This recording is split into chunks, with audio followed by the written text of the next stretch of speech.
महान चमत्कारिक और रहस्यमयी गुरु गोरखनाथ को गोरक्षनाथ भी कहा जाता है। इनके नाम पर एक नगर का नाम गोरखपुर और एक जाति का नाम गोरखा है। गोरखपुर में ही गुरु गोरखनाथ जी समाधि स्थल है। यहाँ दुनिया भर के नाथ संप्रदाय और गोरखनाथ जी के भक्त उनकी समाधि पर माथा टेकने आते हैं। इस समाधि मंदिर के ही महंत अर्थात प्रमुख साधु है महंत आदित्यनाथ योगी। गोरखनाथ जी ने नेपाल और भारत की सीमा पर प्रसिद्ध शक्तिपीठ देवीपाटन में तपस्या की थी। उसी स्थल पर पाटेश्वरी शक्तिपीठ की स्थापना हुई। भारत के गोरखपुर में गोरखनाथ का एकमात्र प्रसिद्ध मंदिर है। इस मंदिर को यवनों और मुगलों ने कई बार ध्वस्त किया, लेकिन इसका हर बार पुनर्निर्माण कराया गया। 9वीं शताब्दी में इसका जीर्णोद्धार किया गया था, लेकिन इसे 13वीं शताब्दी में फिर मुस्लिम आक्रांताओं ने ढहा दिया था। बाद में फिर इस मंदिर को पुनः स्थापित कर साधुओं का एक सैन्य बल बनाकर इसकी रक्षा करने का कार्य किया गया। इस मंदिर के उपपीठ बांग्लादेश और नेपाल में भी स्थित है। संपूर्ण भारतवर्ष के नाथ संप्रदाय के साधुओं के प्रमुख महंत है योगी आदित्यनाथ। कोई यह अंदाजा नहीं लगा सकता है कि आदित्यनाथ के पीछे कितना भारी जन समर्थन है। सभी 10 नामी और नाथ संप्रदाय के लोगों के लिए गोरखनाथ का यह मंदिर बहुत महत्व रखता है। गोरखनाथ का जन्म गोरक्षनाथ के जन्म काल पर विद्वानों में मतभेद है। राहुल सांकृत्यायन इनका जन्म काल 845 ईस्वी की 13वीं सदी का मानते हैं।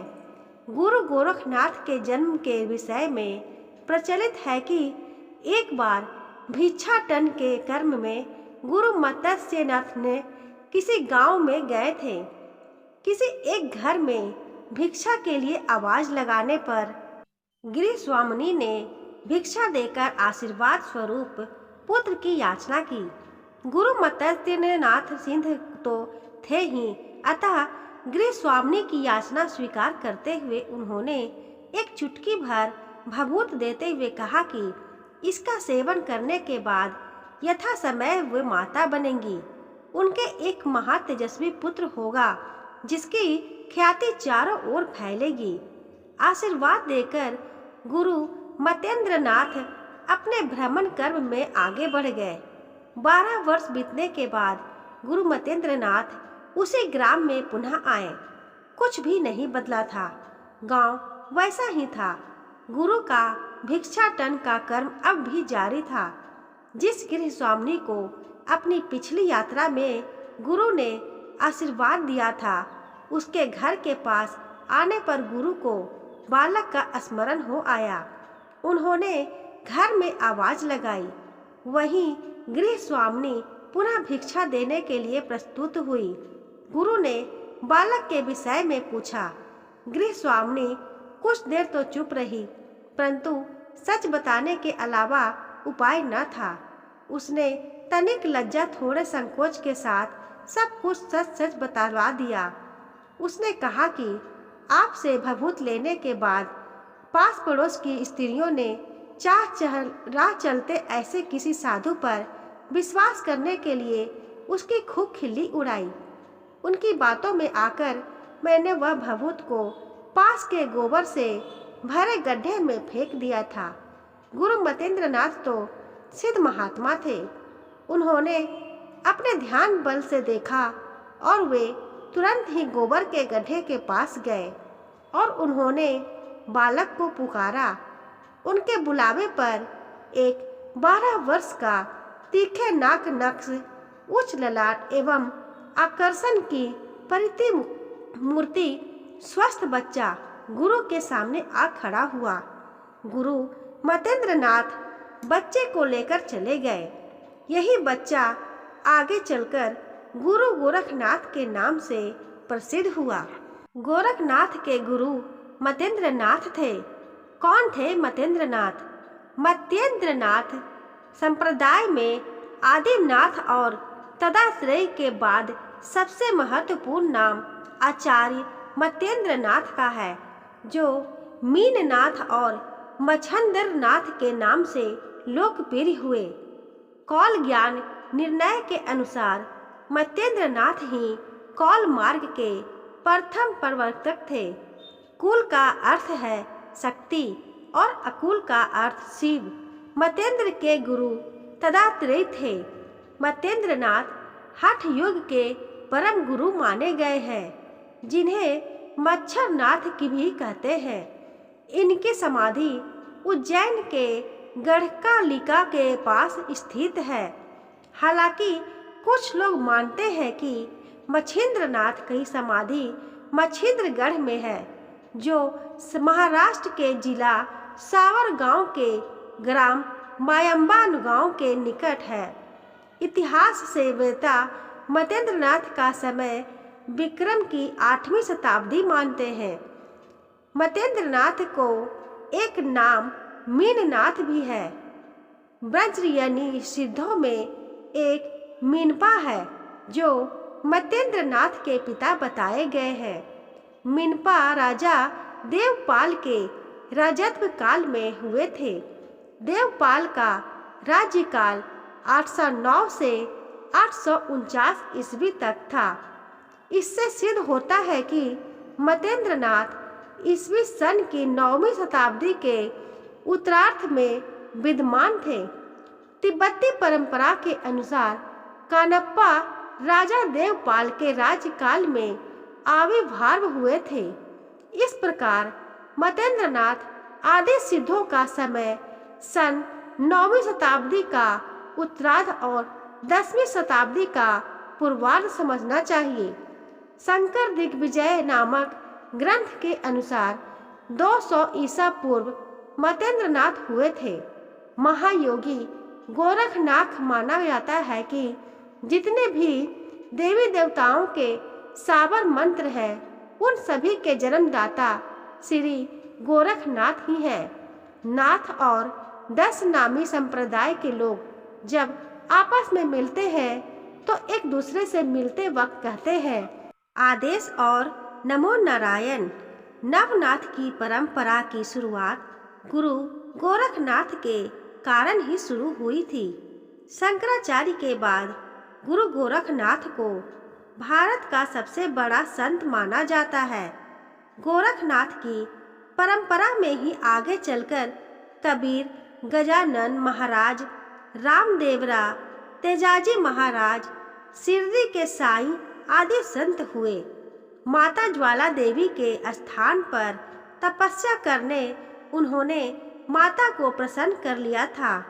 गोरखनाथ शरीर और मन के साथ नए नए प्रयोग करते थे। उन्होंने योग के कई नए आसन विकसित किए थे। जनश्रुति के अनुसार उन्होंने कई कठिन आसनों का आविष्कार भी किया था। उनके अजूबे आसनों को देख लोग अचंभित हो जाते थे। आगे चलकर कई कहावतें प्रचलन में आई। जब भी कोई उल्टे सीधे कार्य करता है तो कहा जाता है कि यह कया गोरख धंधा कर लगा रखा है। गोरखनाथ का मानना था कि सीढ़ियों के पार जाकर शून्य समाधि में स्थित होना ही योगी का परम लक्ष्य होना चाहिए। शून्य समाधि अर्थात समाधि से मुक्त हो जाना और उस परम शिव के समान स्वयं को स्थापित कर ब्रह्मलीन हो जाना, जहाँ पर परम शक्ति का अनुभव होता है। हठ योगी कुदरत को चुनौती देकर कुदरत के सारे नियमों से मुक्त हो जाता है और जो अदृश्य कुदरत है उसे भी लांघ कर परम शुद्ध प्रकाश हो जाता है। नवनाथ परंपरा गोरखनाथ के हठ योग की परंपरा को आगे बढ़ाने वाले सिद्ध योगियों में प्रमुख हैं चौरंगी नाथ, गोपीनाथ, चुनकरनाथ, भर्तृहरि, जालंधरी पाव आदि। 13वीं सदी में इन्होंने गोरखवाणी का प्रचार प्रसार किया था। यह यज्ञेश्वर नववाद पर बल देते थे, ब्रह्मवादी थे तथा ईश्वर के साकार रूप के सिवाय शिव के अतिरिक्त कुछ भी सत्य नहीं मानते थे। कुछ लोग तो नवनाथ का क्रम ये बताते हैं कि मतेंद्र, गोरखनाथ, गृहिणीनाथ, जालंधर, कृष्णपाद, भर्तहरिनाथ, रेवणनाथ, नागनाथ और चरपटनाथ। गोरखनाथ की परंपरा। नाथ शब्द का अर्थ होता है स्वामी। कुछ लोग मानते हैं कि नाग शब्द ही बिगड़कर नाथ हो गया। भारत में नाथ योगियों की परंपरा बहुत ही प्राचीन रही है। नाथ समाज हिंदू धर्म का एक अभिन्न अंग है। भगवान शंकर को आदिनाथ और दत्तात्रेय को आदि गुरु माना जाता है। इन्हीं से आगे चलकर 9 नाथ और 84 नाथ सिद्धों की परंपरा हुई थी। आपने अमरनाथ, केदारनाथ, बद्रीनाथ आदि कई तीर्थ स्थलों के नाम तो सुने होंगे। आपने भोलेनाथ, भैरवनाथ आदि नाथ भी सुने ही होंगे। साईनाथ बाबा भी नाथ योगियों की परंपरा से थे। गोगादेव बाबा, रामदेव आदि संत भी इसी परंपरा से थे। तिब्बत के सिद्ध भी नाथ परंपरा से ही थे। 9 नाथों की परंपरा से 84 नाथ हुए। 9 नाथों के संबंध में विद्वानों में मतभेद है। सभी नाथ साधुओं का मुख्य स्थान हिमालय की गुफाओं में है। नागा बाबा, नाथ बाबा और सभी कमंडल चिमटा धारण किए हुए जटाधारी बाबा शैव और शाक्त संप्रदाय के अनुयायी हैं। लेकिन गुरु दत्तात्रेय के काल में वैष्णव, शैव और शाक्त संप्रदायों का समन्वय किया गया है था। नाथ संप्रदाय की एक शाखा जैन धर्म में है तो दूसरी शाखा बौद्ध धर्म में भी मिल जाएगी। यदि गौर से देखा जाए तो इन्हीं के कारण इस्लाम में सूफीवाद की शुरुआत हुई। सिद्धों की भोग प्रधान योग साधना की प्रतिक्रिया के रूप में आदि काल में नाथ पंथियों की हठ योग साधना आरंभ हुई।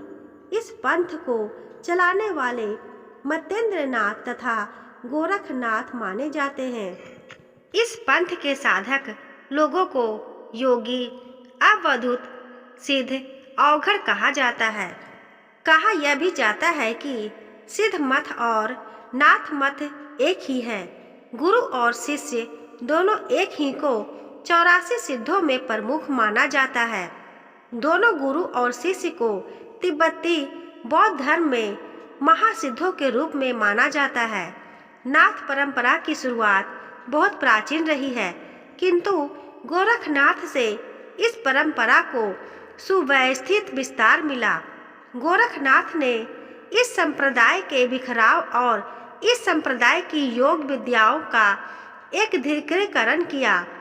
पूर्व में इस संप्रदाय का विस्तार असम और उसके आसपास के इलाकों में ही ज्यादा रहा। बाद में समूचे प्राचीन भारत में इनके योग मठ स्थापित हुए। आगे चलकर यह संप्रदाय भी कई भागों में विभक्त होता चला गया। गोरखनाथ से पहले अनेक संप्रदाय थे जिनका नाथ संप्रदाय में विलय हो गया। शैव एवं शाक्तों के अतिरिक्त बौद्ध, जैन तथा वैष्णव योग मार्गी भी उनके संप्रदाय में आ मिले थे। भारत के 84 सिद्धों की परंपरा में से एक थे गुरु गोरखनाथ, जिनका नेपाल से घनिष्ठ संबंध रहा है। नेपाल नरेश महेंद्र देव उनके शिष्य हो गए थे। उस काल में नेपाल के एक समूचे क्षेत्र को गोरखा राज्य इसलिए कहा जाता था कि गोरखनाथ वहां डेरा डाले हुए थे। वहीं की जनता आगे चलकर गोरखा जाति की कहलाई। यही से गोरखनाथ के हजारों शिष्यों ने विश्व भर में घूम घूम कर धुना स्थान निर्मित किए। इन्हीं शिष्यों से नाथों की अनेकानेक शाखाएं हो गई। नाथ संप्रदाय के प्रवर्तक गोरखनाथ जी के बारे में लिखित उल्लेख हमारे पुराणों में भी मिलते हैं। विभिन्न पुराणों में इसके संबंधित कथाएं मिलती है। इसके साथ ही साथ बहुत सी परंपराएं, कथाएं और किंवदंतियां भी समाज में प्रसारित है। उत्तर प्रदेश, उत्तरांचल, बंगाल, पश्चिमी भारत, सिंध तथा पंजाब में और भारत के बाहर नेपाल में भी ये कथाएं प्रचलित हैं। काबुल, गांधार, सिंध, बलोचिस्तान, कच्छ और अन्य देशों तथा प्रांतों में, यहाँ तक कि मक्का मदीना तक श्री गोरखनाथ ने दीक्षा दी थी और नाथ परंपरा को विस्तार दिया था। गोरखनाथ का साहित्य। गोरखनाथ नाथ साहित्य के आरंभकर्ता माने जाते हैं। गोरखपंथी साहित्य के अनुसार आदिनाथ स्वयं भगवान शिव को माना जाता है। शिव की परंपरा को सही रूप में आगे बढ़ाने वाले गुरु मतेंद्र नाथ हुए, ऐसा नाथ संप्रदाय में माना जाता है। गोरखनाथ ने अपनी रचनाओं तथा साधना में योग के अंग क्रिया योग अर्थात तप, स्वाध्याय और ईश्वर प्रतिनिधान को अधिक महत्व दिया है। इनके माध्यम से ही उन्होंने हठ योग का उपदेश दिया। दोस्तों, आशा करती हूँ आपको ये कहानी पसंद आई होगी। कहानी पसंद आई हो तो वीडियो को लाइक करें, अपने दोस्तों के साथ शेयर करें। चैनल को अभी तक सब्सक्राइब ना किया हो तो सब्सक्राइब जरूर कर ले। बेल आइकन को प्रेस करें ताकि जब भी मैं कोई नई कहानी अपलोड करूं, उसकी अपडेट आपको सबसे पहले मिल सके। मिलती हूँ ऐसी ही एक और नई कहानी के साथ। धन्यवाद।